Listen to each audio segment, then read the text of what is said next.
اب آج کا میرا موضوع ہے شہادت علی رضی اللہ تعالیٰ عنہ۔ اصل میں حضرت علی رضی اللہ تعالیٰ عنہ کی شہادت بھی اسی الفتنۃ الکبریٰ کا تسلسل ہے۔ وہ جو عبداللہ ابن سبا کا پیدا کردہ عظیم ترین فتنہ تھا، اسی کا ایک نتیجہ حضرت علی کی شہادت بھی ہے، لیکن وہ بات ذرا تفصیل سے سمجھنی ہوگی۔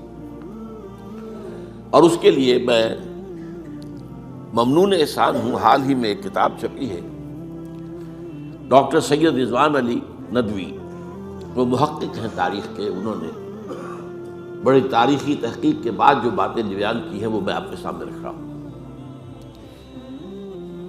عرب میں جنوب مغرب کی کونے میں جہاں یہ یمن بھی آباد ہے، اس کے اوپر نجران ہے، اسی علاقے میں یمامہ کا علاقہ کہلاتا ہے۔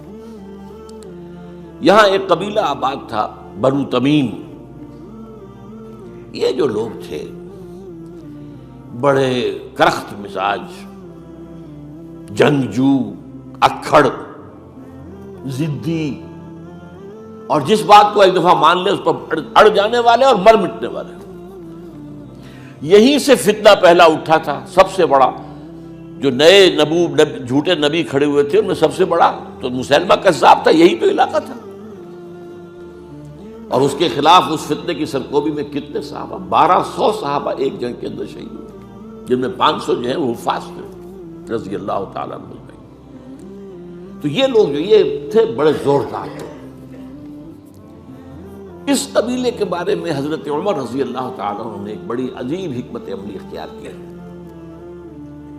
ان کو وہاں سے اکھاڑ کر اور ایران کی سرحدوں پر آباد کر دیا، اب جہاں پر جہاد ہو رہا تھا، تاکہ ان کے اندر جو یہ جنگجوئی ہے یہ اب اس مقصد کے لیے استعمال ہو، اب وہ دارالاسلام کی توسیع کے مقصد کے لیے استعمال ہو۔ اور وہ ہوئی۔ حضرت عمر نے 2 چھاؤنیاں بنائی تھی رضی اللہ تعالیٰ، کوفہ اور بصرہ، کیونکہ ظاہر بات ہے کہ اب جو اسلام کا دائرہ پھیل رہا تھا اور اسلامی حکومت پھیل رہی تھی، اور زیادہ تر جو ہے مشرق کی طرف پھیل رہی تھی، ایران اور خراسان وغیرہ کی طرف۔ تو اب مدینے سے اس کا کنٹرول اتنا آسان نہیں تھا، فاصلہ تھا، تو چھاؤنیاں بنائیں تاکہ یہ اس سرحد کے اوپر یہ موجودہ مرکز رہے، یہاں فوجیں موجود رہیں، کہیں کوئی بغاوت ہو تو اس کو کچلنے کے لیے وہ قوت فوری طور پر دستیاب ہو سکے۔ یہ لوگ ہیں کہ جو عبداللہ ابن سبا کی فتنے سے سب سے زیادہ متاثر ہوئے۔ ان کی مزاج میں وہ کجی تو تھی نا۔ حضرت عمر بھی ان کا جو ایک مضبوط کنٹرول تھا انہیں دبائے رکھا ہے، اور ان کا رخ جو ہے ایک دوسری طرف موڑ کر اس سے اسلام کو فائدہ پہنچایا۔ لیکن اس کے بعد جب فتنہ جو آیا یہ عبداللہ ابن سبا، تو سب سے بڑھ کر یہی لوگ اس کے ماننے والے، اور انہی میں سے وہ لوگ تھے جنہوں نے جانیں بھی دے دی ہیں، جنہیں حضرت علی نے زندہ جلایا ہے، اس لیے کہ وہ کہتے تھے کہ علی خدا ہے۔ اے علی تم خدا ہو، تم ہمیں آگ میں جلا رہے ہو، یہ تو تم ہمارا امتحان لے رہے ہو۔ وَلَنَبْلُوَنَّكُمْ بِشَيْءٍ مِّنَ الْخَوْفِ وَالْجُوعِ وَنَقْصٍ مِّنَ الْأَمْوَالِ وَالْأَنفُسِ وَالثَّمَرَاتِ۔ اب وہ اس آیت کو اپنے اوپر منطبق کر رہے ہیں۔ تو یہ جو کرخت لوگ تھے، انہوں نے در حقیقت جو ہے عبداللہ ابن سبا کے کردار میں سب سے بڑا رول پلے کیا، اور انہی کے ہاتھوں حضرت عثمان شہید ہوئے رضی اللہ تعالیٰ۔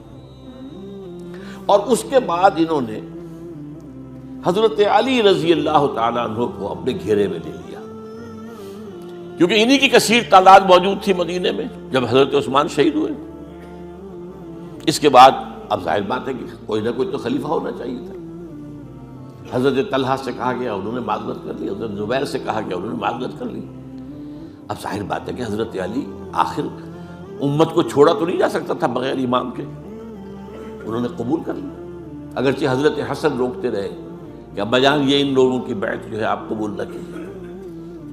حضرت حسن تو ان میں سے ہیں جو حضرت عثمان کے دروازے پر کھڑے تھے پہرے دار کی حیثیت سے، حسن اور حسین رضی اللہ تعالیٰ عنہ، انہیں تو معلوم تھا فتنہ جو کون لوگ ہیں۔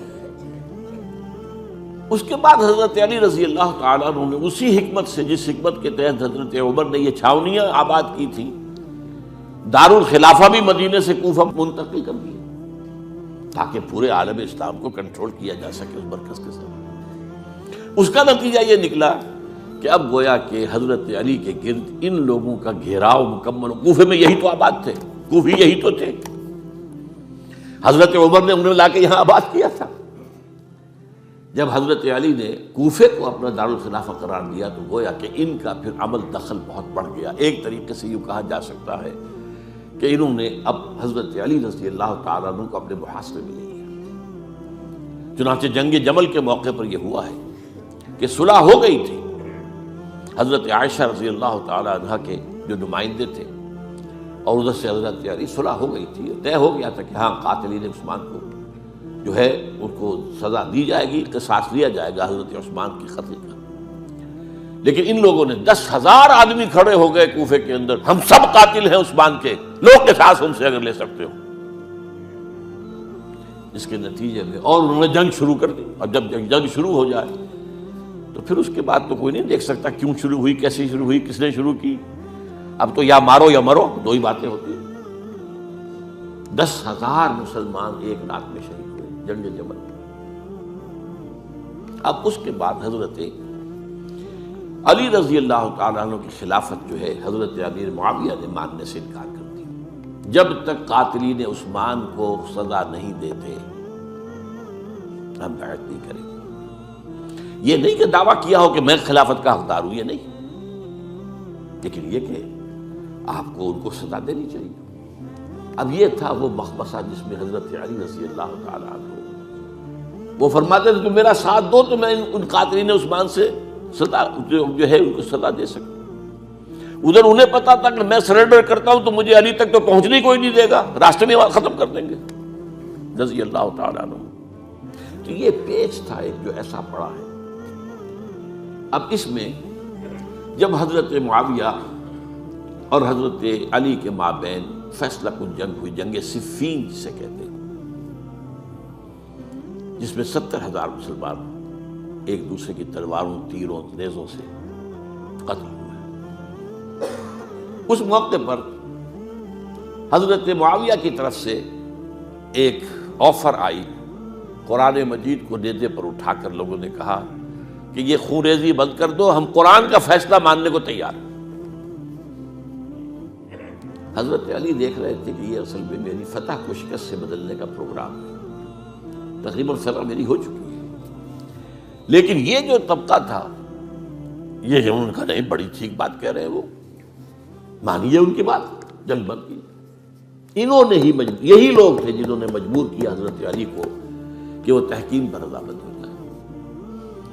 اس کے بعد تحکیم میں جو معاملہ ہوا, حضرت علی حضرت عبداللہ ابن عباس کو اپنی طرف سے حکم بنانا چاہتے تھے. یہ اڑ گئے نہیں, یہ اڑ جانے والے لوگ, اور یہی اصل قوت تھے, وہاں ساری طاقت تو انہیں کی تھی. تو انہوں نے ابو موسیٰ اشعری کو اپنی طرف سے مقرر, وہ بہت نرم خو آدمی تھے, انہیں بناؤ. بہرحال جو بھی بات طے ہوئی, اب تاریخ کی روایتوں میں اختلاف ہو سکتا ہے.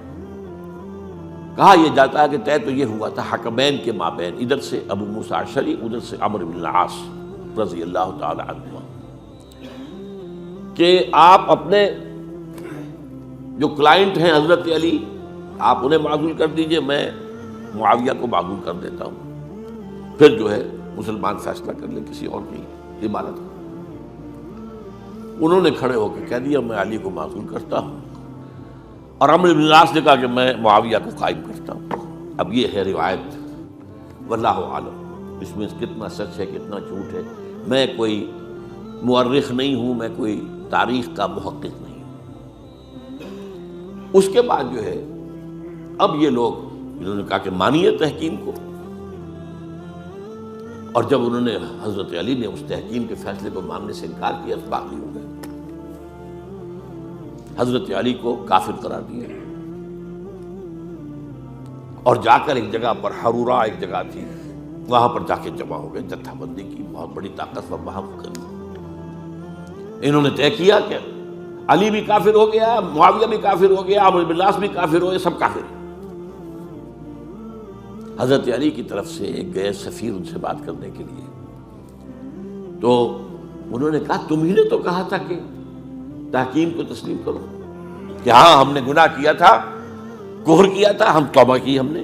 اگر علی بھی مان لے کہ میں نے مان کر کفر کیا تھا، اب میں توبہ کرتا ہوں، تو ہم ان کی بات مان لیں گے. اب حضرت علی اس طرح کا جھوٹ کیسے بولتے ہیں؟ انہوں نے تو کوئی کفر نہیں کیا تھا.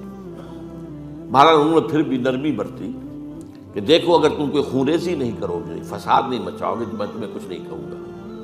لیکن وہ اپنی ان شرارتوں سے بعد نہیں آئے. تو پھر تیسری جو بڑی جنگ ہوئی ہے ان جنگوں میں، جنگ نہروان کہلاتی ہے، حضرت علی کی جنگ خوارج کے ساتھ، جس میں 4000 خارجی جو ہے وہ ختم ہوئے. اور یہ بات اب آپ نوٹ کر لیجئے کہ یہ لوگ جیسا کہ اکھڑ بھی تھے لیکن اپنی بات پر ڈٹ جانے والے تھے، لیکن ساتھ ہی دیندار بھی تھے، نمازی اور روزے دار بھی تھے. یہ اس طرح کے لوگ نہیں تھے کہ جو فاسق اور فاجر ہو، بس یہ مزاج کا ایک ہے، جو بات دل میں بیٹھ گئی اڑ گئی.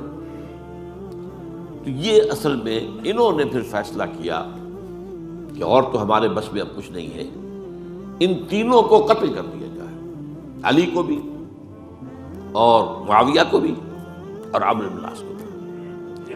تو ایک جگہ ان کی سازش ہوئی، 3 آدمی معین ہو گئے، ایک ہی وقت کا طے فیصلہ ہو گیا، فلاں تاریخ کو فجر کے وقت تم جاؤ، وہ تم کوفے کی جامع مسجد میں جب علی نماز جماعت کرا رہے ہو خنجر مارو انہیں.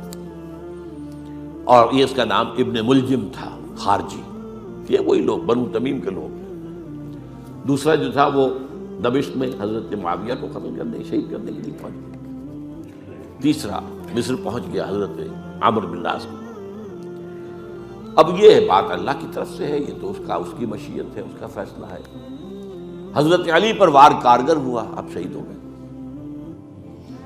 حضرت معاویہ پر وہ وار ذرا اوچھا پڑا، زخمی تو ہوئے لیکن آپ کی جان بچ گئی. عمرو بن العاص اس روز مسجد میں کسی معذوری کی وجہ سے، عذر کی وجہ سے فجر میں آ ہی نہیں سکی، لہذا حضرت علی کی شہادت ہو گئی. اب یہ ہے اصل پس منظر، کن لوگوں نے کیا شہید، اصل میں کچھ سمجھ لینے کی بات ہے.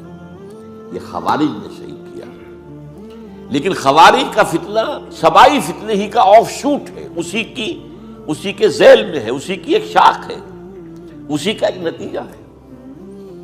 یہ خوارج جو ہے بعد میں بھی ان کی مسلسل جو ہے وہ جنگیں رہی ہیں. بہرحال اس صورتحال کو یہ سمجھ لیجئے کہ یہ خلفائے ثلاثہ رضی اللہ تعالی عنہ، حضرت عمر شہید، عثمان شہید، علی شہید. عجیب بات ہے کہ تینوں کا نام عین سے شروع ہوتا ہے، عمر عین سے، عثمان عین سے، علی عین سے، تینوں شہید ہوئے ہیں. لیکن یہ کہ یہ ہے تاریخی پس منظر.